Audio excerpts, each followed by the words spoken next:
이 시간 함께 하나님 말씀 보도록 하겠습니다. 함께 보실 말씀은 잠언 29장 1절에서 14절까지의 말씀입니다.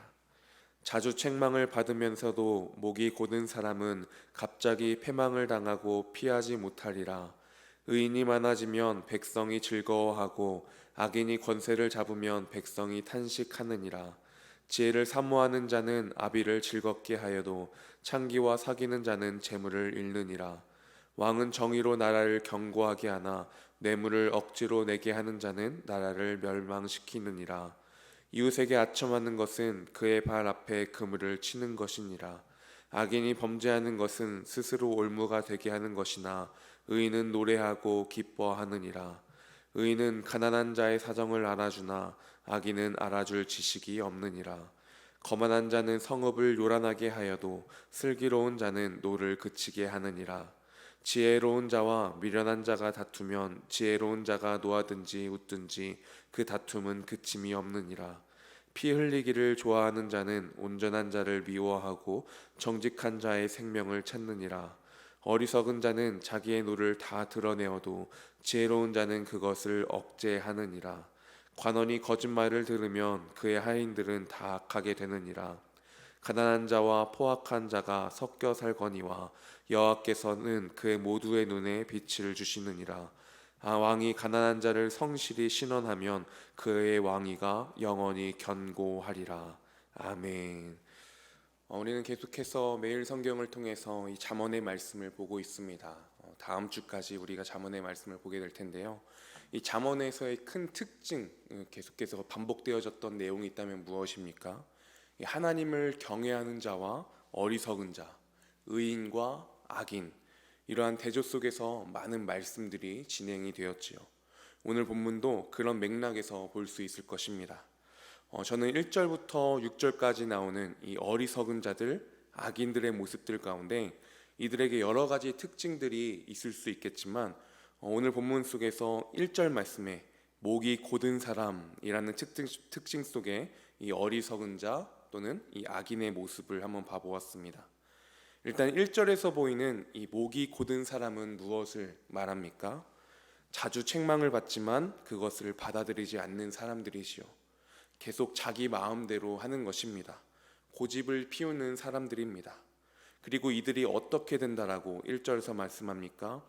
갑자기 패망을 당하고 피하지 못한다라고 또한 말씀합니다. 여기서 이 패망이라는 말을 한번 여러 가지 모습들이 있겠죠. 한번 생각해 볼 때 어떤 실패와 같은 것들도 있을 것입니다. 돈을 잃을 수도 있겠습니다.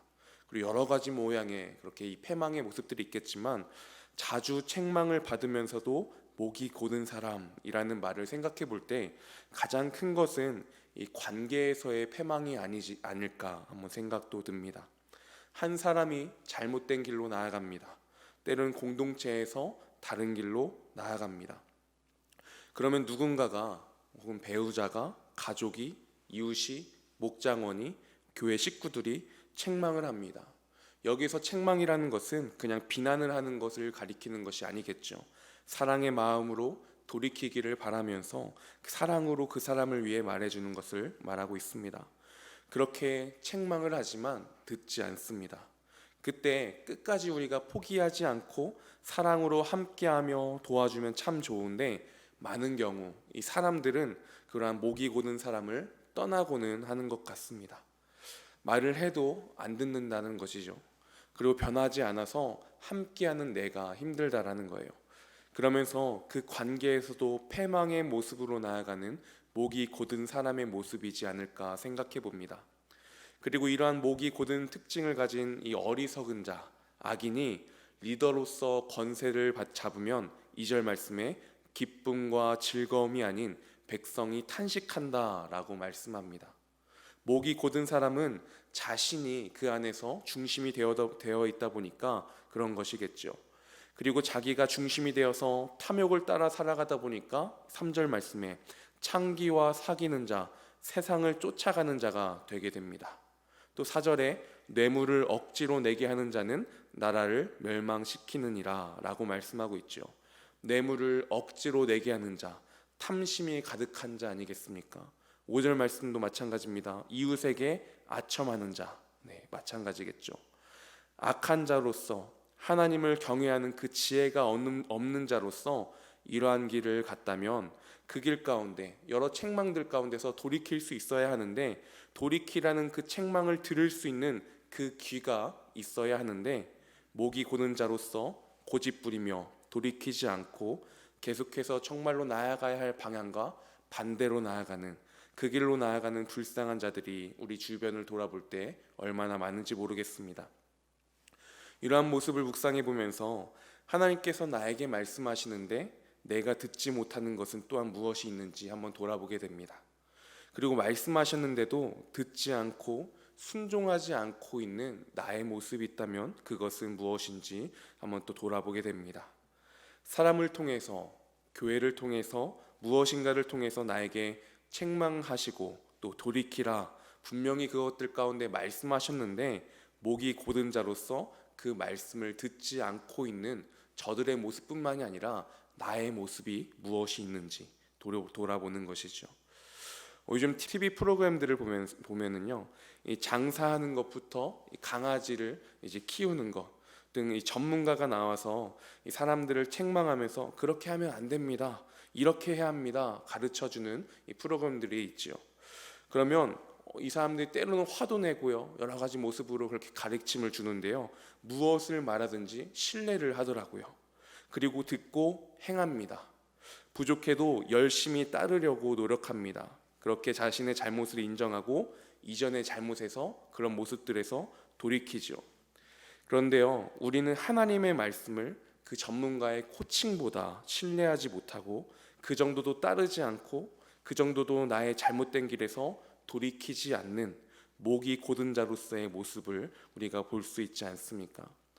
우리가 고개를 숙이고 나에게 말씀하시는 그 음성을 듣고 순종하며 나아갈 수 있는 우리의 오늘 하루와 평생의 발걸음이 되기를 간절히 소망합니다.